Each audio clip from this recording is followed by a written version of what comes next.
ये वो दौर था जब पूरी दुनिया में आध्यात्मिक शक्तियां फिर से जाग उठी थीं। हर प्राचीन सभ्यता के देवता एक एक करके लौट रहे थे। एक ओर प्राचीन यूनान ग्रीस का ओलंपस पर्वत आकाश और धरती को जोड़ते हुए फिर प्रकट हो गया।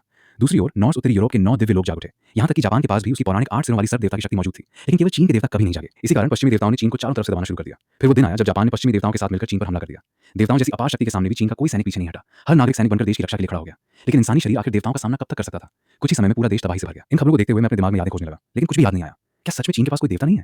तभी अचानक मेरे दिमाग में एक आवाज गूंजी, बधाई हो, आपने इतिहास पुनर्जीवन प्रणाली हिस्ट्री रिवाइवल सिस्टम को जागृत कर लिया है। अब आप इतिहास के किसी भी महान व्यक्ति को पुनर्जीवित कर सकते हैं और वो व्यक्ति स्वतः ही अलौकिक शक्तियां प्राप्त कर लेगा। ये सुनते ही मेरी आंखें फैल गईं। देवताओं की ऐसी की तैसी! हमारे 5000 वर्षों के इतिहास में ऐसे अनगिनत महापुरुष हुए हैं जिन्हें किसी देवता से कम नहीं कहा जा सकता।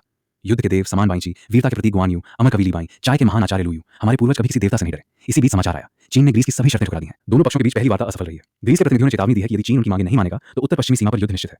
टीवी की खबरों ने मेरी चेतना पूरी तरह जगा दी। ग्रीस की इतनी हिम्मत! मैं तुरंत महान दीवार ग्रेट वॉल की ओर दौड़ पड़ा। उधर दीवार पर कमांडर जियान नानशान गुस्से में फोन पर चिल्ला रहे थे, क्या ऊपर वाले मुझे इतना कमजोर समझते हैं? जाकर उनसे कह दो, अगर मैं खुद फोन करूं तो बिना एक पल सोचे इस इलाके पर परमाणु मिसाइल दाग देना। मेरे 2 लाख सैनिक आखिरी सांस तक लड़ेंगे, चाहे हम सब मर जाएं, लेकिन उत्तर पश्चिमी सीमा किसी भी कीमत पर नहीं टूटने देंगे। फोन रखने के बाद उनकी पूरी सेना पूरी तैयारी के साथ खड़ी थी। ये दृश्य इतना भव्य और भावुक था कि उम्र के आखिरी पड़ाव पर पहुंचे जियान नानशान की आंखें भी नम हो गईं। तभी एक सैनिक दौड़ता हुआ आया, जनरल, किसी ने बिना अनुमति के महान दीवार पर प्रवेश कर लिया है। क्या? जियान नानशान की आंखें गुस्से से फैल गईं। दीवार के आसपास तो पहले ही सुरक्षा घेरा लगा दिया गया था। आखिर इतनी हिम्मत किसकी हुई? उन्होंने हाथ उठाकर आदेश दिया, गार्ड्स मेरे साथ चलो, मैं खुद देखता हूं कि कौन मेरी दीवार पर घुस आया है। उसी क्षण दूर क्षितिज से एक प्राचीन और गंभीर आवाज गूंजी, तुमने अभी कहा, ये दीवार किसकी है?